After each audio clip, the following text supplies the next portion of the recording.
Bonjour à tous.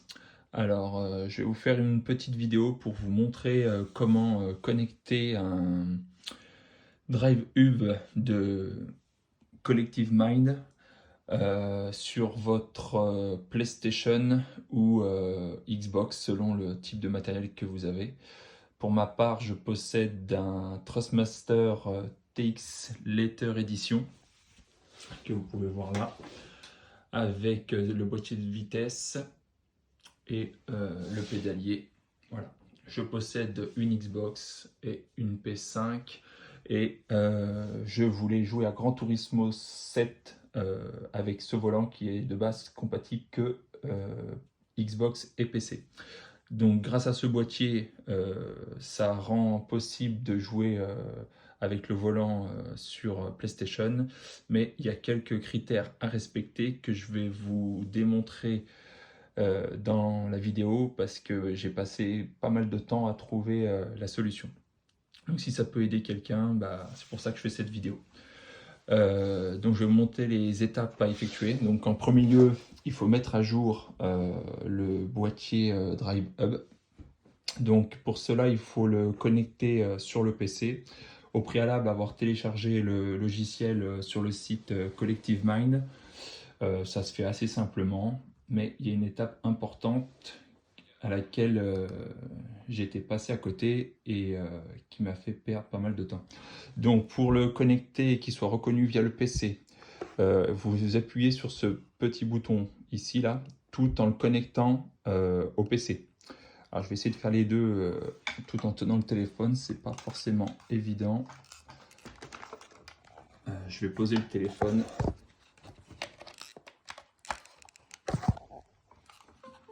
Voilà. Donc là, comme vous pouvez le constater, mon Drive Hub a déjà été mis à jour et comme vous pouvez le voir, il est en version 2.08 en bêta 7. C'est ça qui est le plus important parce que si vous le mettez à jour via la dernière version, il ne vous mettra pas la version bêta, il vous mettra seulement la dernière version officielle.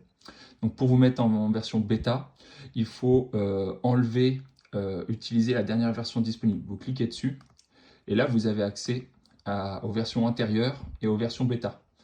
Voilà, c'est ça, cette étape-là que moi j'avais pas trouvé au départ. Donc moi je me suis mis sur celle-là, la toute dernière. Ensuite vous suivez les étapes, il n'y a vraiment rien de compliqué, c'est simple comme bonjour une fois qu'on a trouvé cette étape. Ensuite, on peut fermer, une fois que vous avez fait la mise à jour, vous pouvez fermer le logiciel et le débrancher. Je vais vous montrer les différentes étapes pour connecter le tout à la PlayStation, ainsi que les périphériques recommandés pour que ça fonctionne sans souci. Vous pouvez voir ici les périphériques qui doivent être connectés sont nommés. Donc là vous avez contrôleur, c'est la manette de votre console que vous devez connecter ici. Vous pouvez voir que c'est une Oritac, Oritac Mini. C'est plus ou moins indispensable, ou sinon vous allez avoir des problèmes de déconnexion. Il faut savoir qu'avec une manette PlayStation 5, ça ne fonctionnera pas avec la DualSense. C'est même pas la peine d'essayer. Avec une DualShock 4, ça fonctionnera, mais d'après ce que j'ai pu voir sur mes différentes recherches, vous risquez d'avoir des coupures au bout d'un certain temps. Personnellement, j'avais déjà cette manette et donc du coup, je l'ai connectée directement et j'ai pas de souci avec celle-là. Elle coûte aux environs des 30 euros. Ensuite, sur Well Controller, là vous branchez votre volant. Et si comme moi vous avez la boîte de vitesse, vous la mettez sur le port accessory. Et le port console, c'est le câble qui relie le tout à la console. Donc je vais le brancher avec vous pour que vous voyez comment que ça s'initialise. Voilà. Donc là, c'est branché. Le boîtier fait son taf. Il détecte quel type de volant j'ai. On a entendu que le volant s'est mis en mode calibration. Et voilà, il a été détecté par le jeu sans souci. ça reste sur 0. Alors ça, je ne sais pas si c'est normal. Peut-être que des personnes dans les commentaires pourront me dire si c'est normal ou pas, mais tout fonctionne. Il y a juste ça qui reste sur 0, ainsi que normalement il y a des bandes de LED devant, mais elles n'apparaissent pas ni en jeu ni là. Bon, ça ne me dérange pas pour jouer, donc c'est pas capital.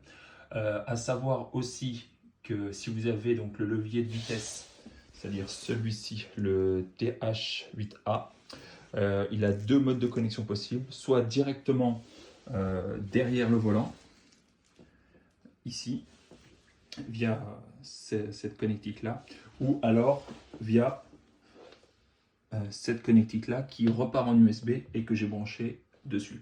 Je suis obligé de le brancher dessus. Si je le branche directement sur le volant, le levier de vitesse n'est pas détecté. Donc voilà, là on peut voir le jeu. Voilà, en route. Bon, vous ne pourrez pas ressentir, mais moi je peux vous garantir que là, regardez, le volant va force bien, et si je prends un mur, il va bouger tout seul. Voilà, ça c'est qu'il y a le retour de force qui est activé. Quand j'étais en version non bêta, le volant était détecté, mais par contre je n'avais aucun retour de force et je pouvais me prendre une voiture, un mur, n'importe quoi, monter sur un rebord et j'avais aucune sensation de retour de force dans le volant, donc c'était vraiment pas intéressant à jouer comme ça. Donc voilà, bon, je suis désolé pour la qualité de la vidéo, c'est pas exceptionnel, si bien en termes de tuto que de qualité de contenu, mais bon, je préférais faire quelque chose pour ceux qui, comme moi, cherchent une solution.